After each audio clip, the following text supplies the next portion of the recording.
na gumamit ng mga G-Gifts. Even ng mga G-Gifts, even na meron silang mga nakalagay na QR code. So, yung QR code na yan, ayun yung palatandaan na pwede kang magbayad sa kanila ng G-Gifts. Pero tulad ng sinabi ko kanina, hindi lahat ng may ganito po kasi yung itsura.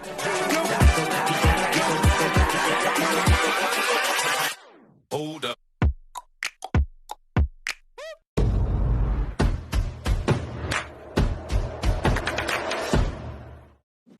And hello!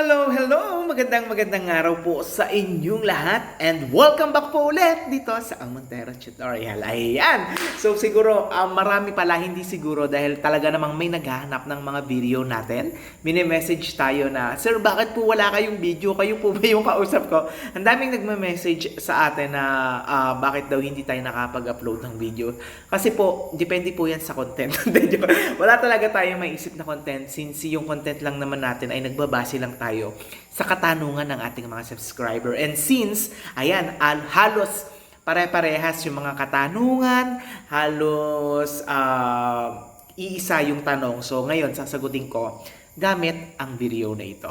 Okay, so doon sa nagtatanong, Sir, papaano po ba magkaroon ng long-term payment or yung installment pagdating kay G-Gifts? Okay, ibibigay ko lang sa inyo yung aking mga na-experience or base sa aking nalalaman or sa aking mga nakakatransact about sa mga G-Gifts. Pagdating kasi kay G-Gifts is ito ay talagang base sa performance mo kay GCash, sa paggamit kay GCash. So, 3 to 9K, 3,000, actually may 500 nga eh. 500, 3,000, tapos 9,000. Ayan, so nagre-range yan ng monthly installment. Meron 6 months to 9 months. Ayan, pero hindi yan lalampas or hindi yan magiging okay for the 12 months. Hindi ko lang alam kasi may bagong update si G-Gifts about that and hindi ko lang alam kung yung 9K ay umaabot na ng 12 months installment. Pero base sa aking mga nakakatransact about sa mga G-Gifts nila, sa mga nagbabayad sa amin, ayan, almost yung 3 to 9K is 6 months lang siya, hanggang 6 months lang siya. Pero kapag dumating na yung lumampas ka na sa 9K na offer, halimbawa inoperan ka ulit, kunyari may offer kang 9,000, tapos biglang nagkaroon ng another 9,000. Ayan, yung paggamit mo niyan, pag lumampas ka actually sa 10,000 pesos, nagkakaroon ka dyan ng another installment which is mas mahaba or mas madami. Okay, ibig sabihin, nagkakaroon dyan ng 12 months installment, meron na tayong 15 months and 18 months. Ayan. So, paano ba nagkakaroon ng 15 months and 18 months? Ayun yung mga offer na meron ng 30,000, 18,000, 50,000, and 75,000, and 125,000. Actually, si G-Gifts ang pinakamalaki nating nakita na may offer is yung 125,000 and almost lahat naman is nagre-range ng 75 hanggang 30K. Ayan yung pinakamadami sa ngayon. Okay.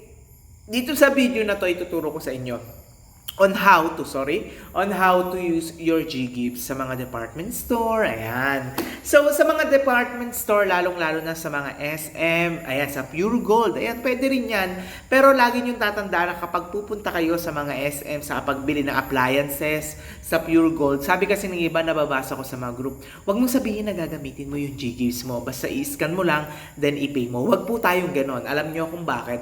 Kasi there's an instances, may mga pagkakataon na nag-e-error yan pagdating kay G-Gifts. Ibig sabihin is, kunyari, nag-okay sa inyo, kasi actually, hindi naman yan makikita ng merchant na pumasok. Yes, makikita mo na may resibo, pwede mong maipakita, pero hindi nila makikita na pumasok yan agad sa kanila. So, ang mangyayari yan, mamumroblema sila.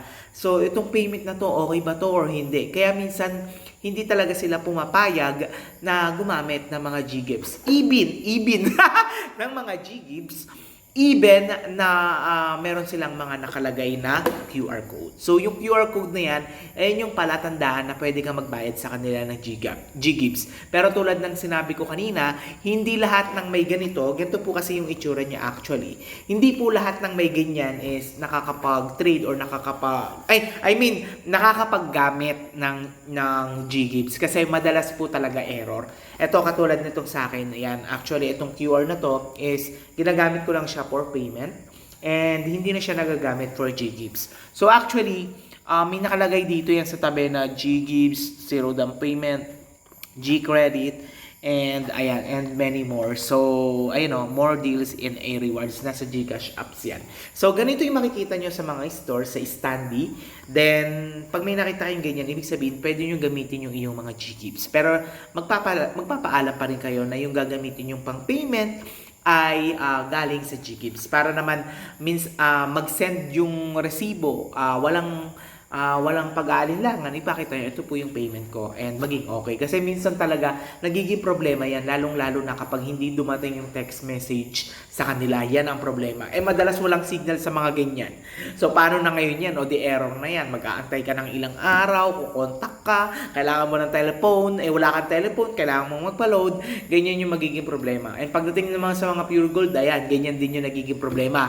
Yung bumili ka ng napakarami, bumili ka na ng mga items, pero ayun, hindi pala pwede. Tapos pumili ka pa ng pagkahaba-haba, hindi pala pwede. Ayan. Kaya mas maganda pa rin na magsabi pa rin tayo bago natin gamitin sa kanila. So ito po ganito po yung itsura niya. Makikita nyo yung merchant name, tapos makikita nyo yung QR code na yan. Okay? Then, yan. So, ganun lang naman yung paggamit natin kay Ggives. So, sa mga baguhan, paano ba natin malalaman kung pwede na tayong umutang kay Ggives? Or pwede na nating magamit yung ating G-credit, yung ating Ggives?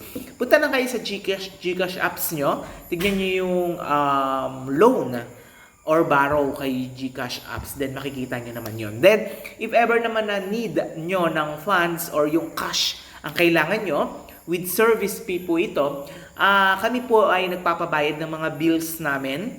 Then, maaari namin niyang, pwede nyo kaming ibayad ng bills gamit ang iyong mga Ggives or ito yung tinatawag nating trading, dyan papasok. So, dyan yung gagamitin nyo yung Ggives pang bayad ng ating mga pay bill, ng mga bills, and from there, isasendan namin kayo ng Gcash. Meron po itong processing fee or meron po itong may bayad po ito and hindi po ito real time. Okay? So, basta mag-iingat din tayo sa mga scammer kasi sobrang dami ng mga scammer ngayon. Maraming gumagaya ng mga account, maraming nakahack ng account. And alam ko, ang nangyayari kasi dyan sa mga yan, may mga nagbebenta ng mga accounts. Huwag po tayo magbebenta ng Facebook accounts natin. Kasi bakit? Maaari nilang gamitin yan sa pag-i-scam. Kasi ang nangyayari, mas naniniwala yung mga tao na yung pag marami kang followers. Kasi pag marami kang followers, ibig sabihin, ay legit to, ganon. Hindi po ganon. Wag po kayong magtitiwala agad-agad dahil ang ginagamit ng mga scammer ay mga hack account.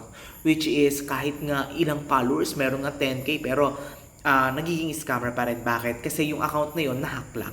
So, basta lagi nyo lang i-check. And ito naman, nandito naman yung sa akin, www.facebook.com/almontero11. Yan lang po yung aking Facebook na ginagamit ngayon. Yung ating page po na Almontero Tutorial is unpublished pa po as of now. And magiging okay pa po siya sa June 2024. Okay? So, yung video natin ay hanggang dito na lang. And maraming salamat po sa patuloy na suporta and happy 26K subscribers sa atin. Maraming salamat po. Andito lang po sa Aljon Montero. Dito sa Almontero Tutorial. Hanggang dito na lang. Bye-bye. Thank you. Mag-ingat po tayong lahat.